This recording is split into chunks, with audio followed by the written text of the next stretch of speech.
อนรับคุณผู้ชมเข้าสู่รายการอโหชีวิตค่ะรายการที่จะนำเรื่องราวของหลายๆชีวิตหลายๆแง่มุมหลายๆบุคคลค่ะทั้งคนในวงการบันเทิง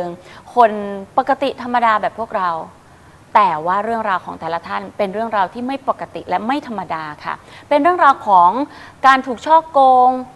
ความรักอุบัติเหตุหรือเรื่องราวที่เป็นกระแสข่าวเรื่องราวที่เขาผิดหรือเรื่องราวที่เขาไม่ผิดแต่ว่ามาเปิดเผยเรื่องราวของเขาในมุมหนึ่งให้เราได้รู้เพื่อเป็นอุทาหรณ์ให้กับคุณผู้ชมและเป็นแนวทางให้กับคุณผู้ชมหลายๆคนนะคะคุณผู้ชมสามารถติดตามรายการของเราได้นะคะทุกวันอังคารวันพุธแล้วก็วันพฤหัสค่ะขยับเวลากันสักนิดนึงนะคะในเวลานะคะ3:20นะคะไปจนถึงเวลา4:20ด้วยกันค่ะเอาละค่ะก็ช่วงแรกนี้นะคะต้องขอบคุณนะคะสำหรับผู้สนับสนุนรายการของเราในช่วงแรกด้วยนะคะกับสินค้าชิ้นแรกของเราเลยนะคะตังถังเช่าค่ะผลิตภัณฑ์นะคะเพื่อสุขภาพสำหรับทุกคนในครอบครัวใครที่อยากจะได้ตอนนี้สามารถสั่งซื้อได้เลยที่หมายเลข02-021-4444ค่ะและอีกหนึ่งผลิตภัณฑ์ที่สนับสนุนเราในช่วงนี้นะคะกับผลิตภัณฑ์อาหารเสริมนะคะวินเอ็นนั่นเองค่ะผู้ชายคนไหนนะคะที่รู้สึกไม่กระปรี้กระเปร่านะคะร่างกายรู้สึกไม่กระชุ่มกระชวยเหมือนสมัยหนุ่มๆคุณสามารถที่จะสั่งซื้อผลิตภัณฑ์ตัวนี้ได้เลยที่02-021-4444ค่ะผู้ชมค่ะรายการอโหชีวิตของเรานะคะเราจะมีแขกรับเชิญมาในช่วงที่2และช่วงที่3ของรายการเป็นประจำสม่ำเสมอและแน่นอนค่ะคนที่จะมาแนะนำแนวทางชี้นำนะคะให้เราได้ใช้ชีวิตอย่างระมัดระวังนะคะก็คือพิธีกรร่วมรายการของดิฉันค่ะนะคะท่านเป็นผู้ที่มากด้วยประสบการณ์นะคะในแวดวงหนังสือพิมพ์มากกว่า50 ปีคุณผู้ชมอาจารย์สันติเสวตวิมลค่ะท่านอยู่กับเราตรงนี้แล้วค่ะสวัสดีครับคุณมิ้นครับสวัสดีครับท่านผู้ชมครับนี่ค่ะครับก็เรื่องต่างๆที่คุณมิ้นนำเสนอกับท่านผู้ชมเป็นเรื่องที่ใกล้ตัวเรามากครับคุณมิ้นแล้วก็เป็นเรื่องที่บางครั้งเขาเรียกว่าย่าปักคอกง่ายๆเนี่ยแต่เรามองไม่เห็นมันเหมือนกับเส้นผมบังภูเขาคือมันมาบังตาเรานิดเดียว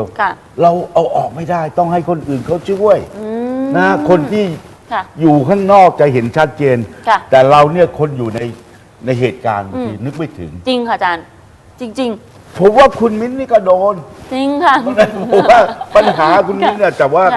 คุณมิ้นจะเปิดเผยหรือไม่อีกเรื่องหนึ่งแต่ว่าท่านผู้ชมที่มาร่วมรายการเราเนี่ยนะครับท่านเป็นคนที่กล้าหาญ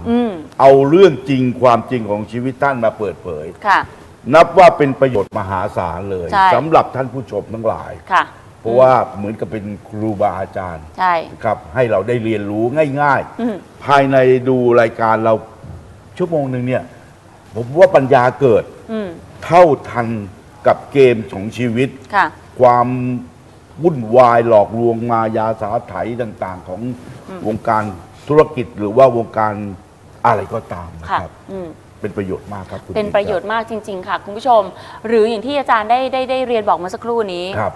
หลายๆเรื่องราวคุณผู้ชมแม่กับลูกอยู่ด้วยกันมายังทะเลาะกันพอมาออกรายการของเราปุ๊บดีกันรักกันครอบครัวมีความสุขเพราะอะไรเหมือนที่อาจารย์บอกเหมือนเส้นผมมันบังภูเขาถูกต้องครับคุณมิ้นปัญหาเล็กมากคนอื่นมองเห็นแต่บางทีตัวเราเองมองไม่เห็นนะคะแล้วก็หลายๆเรื่องราวอีกค่ะไม่ว่าจะเป็นการช่อโกงเรื่องราวของความรักจะเลือกยังไงระหว่างเรียนกับเรื่องความรัก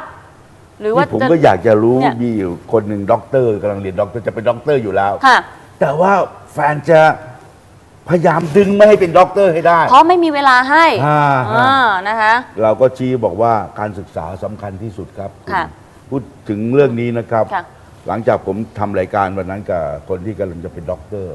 ก็ไปดูไอ้ข่าวของโลกขึ้นมาตอนนี้โลกทั้งโลกเขาเรียกว่า the power of education ค่ะอาจารย์คือ power คือพลัง education คือการศึกษาเดี๋ยวนี้นะฮะองค์การสหประชาชาติยูโนเนี่ยก็เรียกร้องให้ใช้คำว่า the power of education หมายว่าการศึกษาทำให้มีพลังผมหมายวันนั้นด็อกเตอร์ที่กำลังเรียนอยู่ผมยังไม่รู้นะว่าเดี๋ยวนี้ทั้งโลกเขาก็เรียกร้องให้เร่งมีการศึกษาเพื่อจะได้มีพลังในการต่อสู้ทั้งชีวิตนะฮะทั้งความรู้ทั้งความรักต่างๆใช่แล้วค่ะบางทีคำพูดเล็กๆค่ะความรักกับการศึกษาเลือกอะไรดี เลือกการศึกษาดีแต่บางทีเราไม่รู้หรอกมันดียังไง ครับ มันดีกับชีวิตเราและครอบครัวเราอย่างไร บางคนไม่รู้จริงๆคุณผู้ชม เพราะฉะนั้นแล้วเมื่อได้ดูรายการเราในวันนั้นหลายคนเลือกได้ แล้วถึงเป็นนะคะเรื่องราวที่เกิดขึ้นทันสมัยมากๆในยุคนี้พอดี แล้วเกิดขึ้นได้กับทุกคน แล้วเกิดขึ้นกับทุกคนจริง ครับไอ้ความรักกับการเรียน ค่ะ จะเรียนหรือจะรัก อืม นี่มันจะมีได้ยินเสมอเลย ค่ะแต่ไม่ใช่ว่าเรื่องราวความรักจะไม่สำคัญนะคะ เราเพียงแค่ให้คำตอบของคนที่เป็นแขกรับเชิญในวันนั้น ถูกต้อง ว่าควรจะไปแนวทางไหนดี ถูกต้องครับ นะคะคุณผู้ชมคะนี่แหละค่ะ ความสนุกนะคะแล้วก็เนื้อหาสาระรายการของเราที่แตกต่างจากรายการทั่ว ๆ ไป หวังว่าคุณผู้ชมคงจะได้ประโยชน์นะคะจากรายการของเรานับจากนี้เป็นต้นไป อาจารย์คะเดี๋ยวในช่วงหน้าหนูขออนุญาตให้อาจารย์ กับแขกรับเชิญได้ซักถามกัน2 ต่อ 2ได้ไหมคะอาจารย์คะ เพราะว่าเรื่องที่ผมจะพูดกับแขกที่รับเชิญเนี่ย ค่ะ เป็นเรื่องความเดือดร้อนของประชาชน ม ครับ ค่ะ บางทีคุณมิ้นคนสวยๆเนี่ย ค่ะ ก็อาจจะเหมาะสมกับเรื่องความรัก นี่ไง เรื่องของชีวิต ค่ะ แต่นี่เรื่องความทุกข์เลย โอ้ค่ะ นะครับ ค่ะ อยากจะให้ท่านผู้ชมได้รู้ว่าความทุกข์ยากของประชาชนเนี่ยนะครับ อืม แต่ไม่ใช่การเมืองนะ ไม่ใช่การเมือง ไม่รู้กันเมือง ไม่เกี่ยว ทุ กัน กข์ยากจากสิ่งที่เกิดจากภัยธรรมชาติ อืม ซึ่งมันอาจจะเกิดขึ้นได้บ้านคุณมิ้นที่ต่างจังหวัดอาจจะโดนตอนเนี้ย ค่ะ ฝนตกน้ำ เออ ท่วมหรือเปล่าแผ่นดินไหวหรือเปล่าเชียงราย โอ้ คุณ เจอหมด นี่ ค่ะ น อาจารย์ นะคะ เอาละค่ะ ช่วงหน้าเข้มข้นอย่างแน่นอนนะคะคุณผู้ชม แล้วก็คุณผู้ชมอย่าลืมติดตามรายการของเรานะคะ ต้องขออนุญาตย้ำเวลานิดนึงเพราะขยับเวลากันมานะคะ